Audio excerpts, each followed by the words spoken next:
Coming up today, we're back in the air on SAS, the exit row from Copenhagen to Hamburg.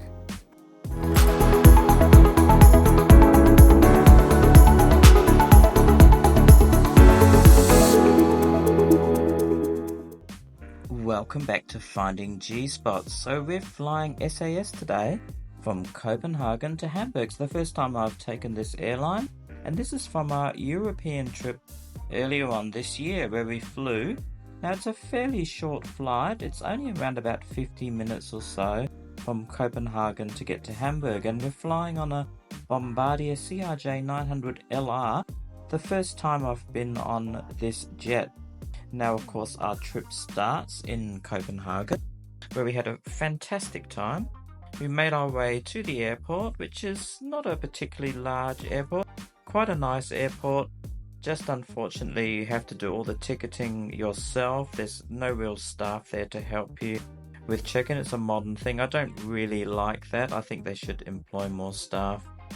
Anyway, we didn't have to wait too long at the airport, and you make your way through the security, and then we were ready to board. Now with this particular flight we actually boarded on the tarmac, which I thought was a little bit unusual for a sort of an international flight. We are crossing the border obviously from Denmark to Germany, and so we had quite a long bus drive to get to there. We actually drove quite a few kilometers to actually reach the plane, and we did pass quite a few planes. So if you're into plane spotting, well, it's quite a good place, Copenhagen Airport, a lot of different planes.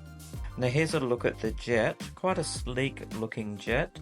It's in a 2-2 configuration. We were in seats 17A and C, and my sister-in-law was in seat 17D, which according to Seat Guru are the best seats on this aeroplane.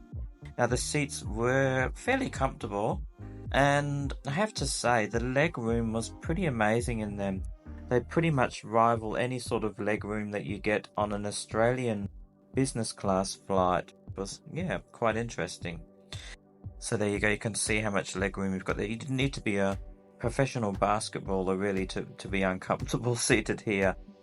Now above you, of course, you've got some air vents, a light, and some speakers there for the announcement. Now here we are, we're ready to taxi out. Now this was another thing that took quite a while at this airport. So again, we had to taxi quite a few kilometers, and again you got to see quite a few different planes.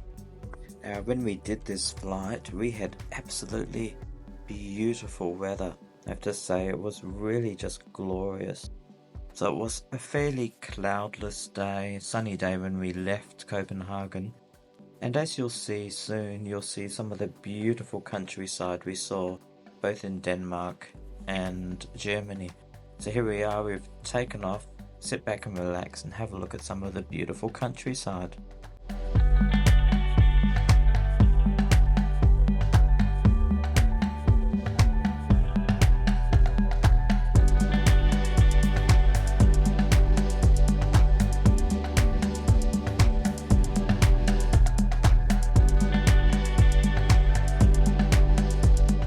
Yeah, so after quite a short flight, there we were on our approach into Hamburg, and it was just, like I said, a beautiful morning, absolutely gorgeous weather. And there you can see the airport there as we're coming into land, nice and green, lots of trees on the outskirts of Hamburg there.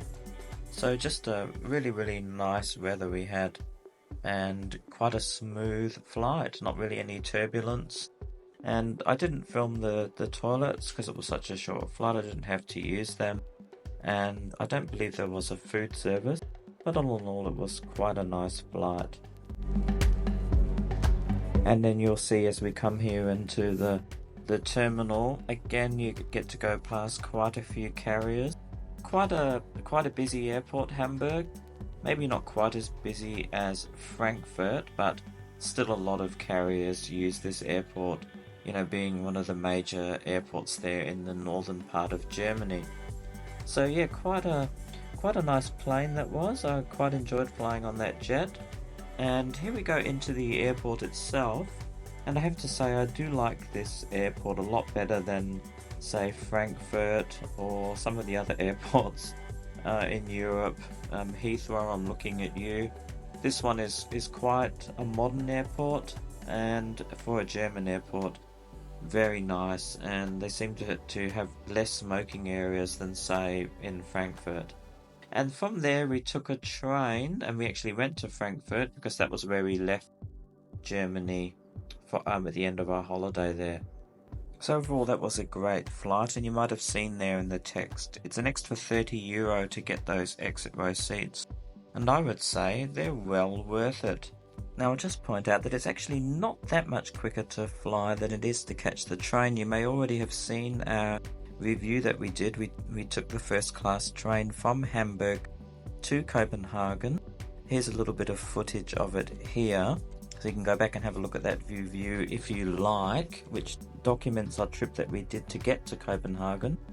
And it's probably only about an extra hour or so just to take the train, but of course you spend a lot more time actually sitting there on the train than you do in the aeroplane, but that's just something to keep in mind. And of course it is cheaper to go, a little bit cheaper to go on the train, especially if you don't go first class like we did. So that's just something to keep in mind. But all in all, it was a great flight, and I wouldn't hesitate to recommend SAS, particularly on these short little trips that you can do. And like I said, also well worth paying the extra money to go into the exit row if you like a little bit of room and can get claustrophobic on an aeroplane like I sometimes can. This is the main reason I try to get some extra leg room. Alright, that's it. Thank you very much for joining me today. Really appreciate it. You guys take care out there, and we'll see you very soon with more on Finding G-Spots. Bye for now.